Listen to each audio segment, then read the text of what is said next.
સુરા ખાચરને હજુ તાજો સત્સંગ થયેલો. એવામાં શ્રીજી મહારાજ લોયા પધાર્યા. હંમેશા સવાર સાંજ સભા થાય તેમાં બિરાજી શ્રીજી મહારાજ જ્ઞાનોપદેશ કરે અને કથા કીર્તન ધૂન ભજન થાય. તેનો અલભ્ય લાભ ગામ લોકો તથા સુરા ખાચર વગેરે સૌ સમયસર આવીને લેતા. એક દિવસ સુરા ખાચર થોડા મોડા આવ્યા એટલે શ્રીજી મહારાજે પૂછ્યું, આજ મોડા કેમ આવ્યા? સુરા ખાચર કહે, મહારાજ, આજ રાત્રિમાં મારા 2 બળદ કોઈ લઈ ગયું. મહારાજ કહે, ત્યારે તો તમારે તેને શોધવામાં રાતનો ઉજાગરો થયો હશે, કેમ? ત્યારે સુરખચાર કહે, ના ના, મારા બળદ કોઈક ચોરી ગયું તો હું કોઈકના 4 બળદ ચોરી લાવ્યો છું અને અત્યારે કોષ હાલતા કરીને આવ્યો છું. ત્યારે મહારાજ ઠપકો દઈ કહેવા લાગ્યા, એ તો તમે ચોરીનું કામ કર્યું, તમે વર્તમાન ચૂક્યા, ચોરી ન કરાય. સુરા ખાચર કહે, મારા બળદ લઈ ગયો તેને ઠપકો દ્યો ને, પહેલાં તે વર્તમાન ચૂક્યો ત્યાર પછી હું ચૂક્યો છું ને, માટે ખરી રીતે મારો વાંક નથી.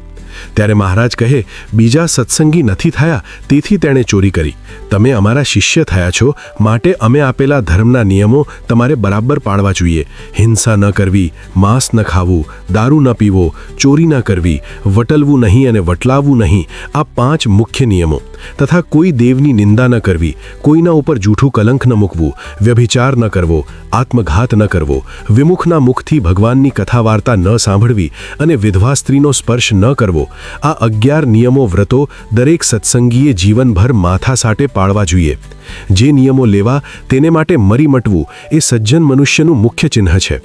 અમારા આશ્રિતોએ ચોરી કરવી નહીં એટલું જ નહીં, પણ માર્ગમાં કે કોઈ સ્થળે કોઈ માણસ કંઈ પણ વસ્તુ પદાર્થ ભૂલી જાય એવી વગર ધણિયાતી વસ્તુ પણ લેવાય નહીં. તો પછી ચોરી કેમ કરાય?